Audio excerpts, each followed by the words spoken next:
O Alerj Entrevista está de volta, conversando hoje com o deputado Renan Ferreirinha. Deputado, no bloco anterior nós encerramos falando sobre o movimento Acredito, né? O senhor falou sobre a sua participação, da Tabata, que teve também uma repercussão grande recentemente, debatendo com o ex-ministro da Educação. Derrubando o ex-ministro. Justamente por essa questão de se debater mesmo a educação, né?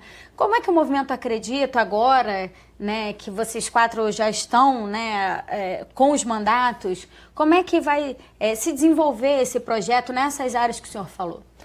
O Acredito é baseado em 3 pilares centrais. O primeiro pilar é o pilar de agenda, onde a gente estuda diversas questões, por exemplo, reforma política, reforma da Previdência, uma questão da melhoria da educação brasileira, saúde, segurança pública, por aí vai. E temos vários especialistas no movimento e especialistas externos que contribuem para a gente formar a nossa agenda. A segunda questão é a mobilização, que aí se perpassa muito através dos acreditos regionais. E aqui fica o convite para todo mundo que quiser conhecer o Acredito RJ, tá lá, Movimento Acredito RJ, nas redes sociais. Tem diversas questões, debates, encontros aqui, certas atividades culturais ou atividades sociais que são feitas também, políticas, de acompanhamento no Rio de Janeiro e em vários outros estados. Nós já estamos em 19 estados. E o terceiro pilar é o pilar da renovação, que perpassa por candidaturas, perpassa por pessoas assumindo lugares no setor público. E a gente teve 4 eleitos nessa primeira eleição. Já estamos trabalhando já para o ciclo de 2020, ou seja, motivando as pessoas, falando sobre política, falando sobre a importância da gente ter uma renovação no Brasil como um todo. E acho que eu acredito que está num bom momento, tem muita coisa boa acontecendo. E acima de tudo a nossa coerência, a gente não se encaixa em nenhum dos dois extremos, a gente acha que essa briga que tenta rotular as pessoas a todo custo, não acrescenta para a construção que a gente precisa no país. A gente precisa de um projeto de país que tenha maturidade de reconhecer seus principais problemas, sua alta desigualdade, sua economia que pode melhorar muito, sua educação deficitária e diversas outras questões, mas que tenha coragem de arregaçar as mangas e mudar. E que seja bom para todo mundo, né? Para todo mundo. Deputado, agora vamos falar um pouquinho sobre a sua atividade parlamentar. O senhor tem buscado fazer, como eu disse aqui no início do programa, um mandato participativo. Quem acompanha o senhor nas redes sociais vê que o senhor posta com frequência o que está acontecendo na Alerj, a atividade das comissões, o que está sendo votado no plenário. E hoje a população pode acompanhar o mandato parlamentar através de um aplicativo que é o Nosso Mandato. Eu vou mostrar umas imagenzinhas. Ali a gente vê o perfil do senhor, né? A pessoa que acompanha o aplicativo só pode acompanhar um parlamentar, né? E aí dar opinião, participar, dizer como é que gostaria que votasse num determinado projeto, enviar sugestões. Como é que tem sido lidar com esse aplicativo e com esse contato direto com os eleitores? Isso é uma experiência muito interessante e acho que um dos grandes objetivos do mandato é essa questão da participação popular, de fazer um mandato que seja transparente, participativo e que as pessoas possam também conhecer e contribuir dentro da sua forma. Assim que eu fui eleito, a gente botou isso como um dos pilares da construção do mandato. E tivemos diferentes inovações que foram sendo feitas. Primeiro, a forma que a gente comandou a construção do nosso time, fizemos um processo seletivo aberto, tiveram mais de 5 mil candidatos. Para preencher as vagas do gabinete. Preencher as vagas do gabinete. Depois a gente lançou também uma iniciativa chamada Deputado na Rua, que uma vez por mês a gente vai para uma praça e aí conversa com a população, fala sugestões. Mas a gente queria algo que tivesse no dia a dia das pessoas também. E aí veio a ideia de utilizar o nosso mandato. Eu tenho alguns amigos que já estão utilizando aplicativos ao redor do Brasil, participando de coisas parecidas como a gente tem feito. E aí a gente lançou aqui no Rio de Janeiro o aplicativo Nosso Mandato, no qual é muito simples para baixar. Pode ir na loja se você é iPhone, baixa lá na loja do iPhone, se for Android, baixa lá também. Você seleciona o parlamentar que você quer para deputado estadual.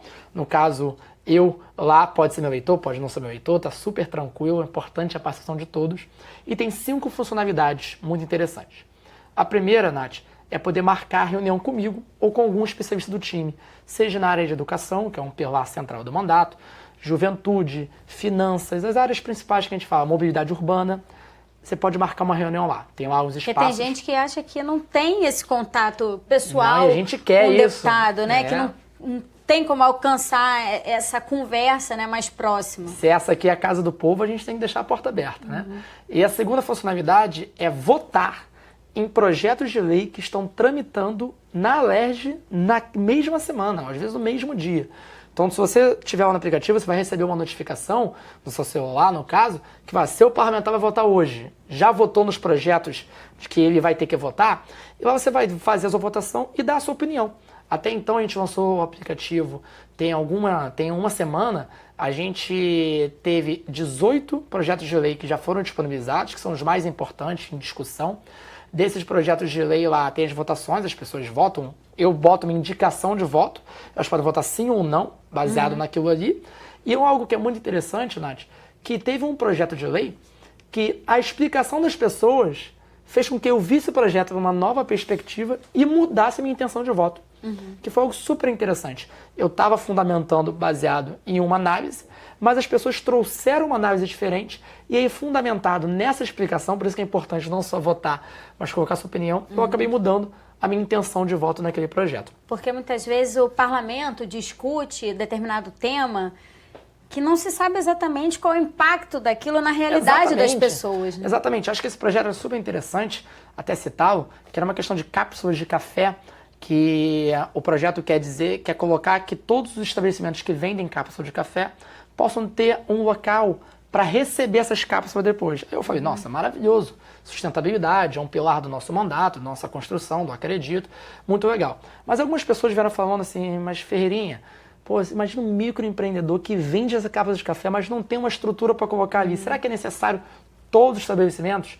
Será que um por região específica já não seria, já não daria o trabalho feito? E foi a isso gente que a gente precisa viu, né? se preocupar também com o custo disso, né? Exatamente. Para o pequeno empresário. Para o pequeno empresário, pequeno empreendedor. Então aquilo ali me fez ver o projeto de uma nova maneira e mudar a minha intenção. As outras 3 funcionalidades são, você também sugerir um projeto de lei, sabe aquela ideia maravilhosa que você tem ali numa mesa de bar, ou a ideia que você tem conversando com sua família, o que for, sugere lá no nosso aplicativo que dá para sugerir um projeto de lei. Se for constitucional, a gente se compromete e avançar com isso. A quarta questão é você também ter uma fiscalização e transparência direta do nosso mandato, como estão nossas contas, como que a gente está gastando o dinheiro, quem são as pessoas, qual é o custo mensal. A gente nos primeiros 2 meses economizou mais de 160 mil do que seria utilizado no nosso gabinete e voltou para os cofres da Alerj, ou seja, algo muito bacana. E a quinta e última funcionalidade é você fazer uma notificação de algum problema que está acontecendo no seu entorno. Então, seja uma rua que está esburacada, uma escola que está com uma estrutura que está, de certa forma, prejudicando ali o funcionamento, ou algum risco iminente, o hospital que não esteja funcionando, e a gente se compromete em notificar o órgão responsável, seja a nível municipal, seja a nível estadual ou até a nível federal. Você tem uma noção, a gente já recebeu 7 notificações desse tipo, e dessas tiveram 2 que foram bem interessantes, uma a respeito da Gama Filho, fechada lá em Piedade, que comprometeu toda uma economia de uma região do Grande Mé, e outra de uma Faetec lá de Macaé, que também tem com problemas de infraestrutura. A gente está analisando isso e aí encaminha para os diversos órgãos públicos responsáveis. Porque a função do parlamentar também é a fiscalização, né, de tudo que acontece no Estado, levar esses temas para o debate, buscar uma solução junto ao governo do Estado. Então é importante também, porque não é possível estar em todos os espaços ao mesmo tempo. Então a demanda da população é importantíssima. E até um pouco, Nath, assim, do que é ser um deputado estadual. As pessoas às vezes acham que a gente só faz lei. Mas ser um deputado estadual, eu digo que tem 3 grandes funções. A primeira é você representar o povo, a sociedade, ou seja, todo o povo fluminense, com dignidade, integridade e trabalho forte. Você está representando, eu sou 1 entre 70 aqui que estou representando a população. A segunda questão é você legislar, aí você fazer projeto de lei, votar, fazer emendas, por aí vai. E a terceira, que eu acho que é uma das mais importantes, se não a mais importante, é fiscalizar o executivo. Seus contratos, a sua ação, e realmente ali está contribuindo para melhores serviços públicos para a sociedade. Deputado, o nosso tempo está acabando, mas antes da gente encerrar, eu queria falar também sobre uma atuação importante do senhor na casa, que é como presidente da Comissão de Economia da Alerj, já que a economia do Estado ainda enfrenta uma série de dificuldades, ainda estamos no regime de recuperação fiscal. Como é que o senhor enxerga esse trabalho à frente dessa comissão? De que maneira a comissão pode contribuir nesse processo? A Comissão de Economia, Indústria e Comércio ela tem uma participação central na casa. Ela é atualmente a terceira comissão com mais projetos tramitando, precisando aparecer, ou seja, ela tem uma importância já institucional muito grande. E, acima de tudo, ela tem uma importância real na vida das pessoas, porque, como eu digo, é economia de verdade. Porque você para pensar na economia em geral, você tem duas grandes fontes de receita. Uma é tributação, que todos nós precisamos contribuir a respeito disso, e a segunda é através da economia real, empresas, as indústrias, o comércio, geração de emprego, geração de renda, e é aí que a gente está olhando. E a gente acredita muito que a economia fluminense ela tem jeito, ela pode muito melhorar. Seja através da indústria naval, seja através da agropecuária, seja através da ciência e tecnologia, da inovação, das startups que precisam aumentar no nosso estado, do petróleo, que é algo sim, o óleo e gás, é algo importante na nossa economia, tem diversos, nós temos uma economia muito diversificada. Nós precisamos entender as vocações regionais do Rio de Janeiro, das suas micro-regiões, e acreditar que o Rio tem todo o potencial para voltar a ser o farol do Brasil. Retomar o caminho, né, deputado? Infelizmente, nosso programa está acabando. Queria agradecer mais uma vez a sua participação na Alerj Entrevista. Obrigado, um prazer e sempre à disposição. Se você quiser rever esse programa, acesse www.alerj.rj.gov.br. O Alerj Entrevista fica por aqui. Até a próxima. TV Alerj, o canal do povo fluminense.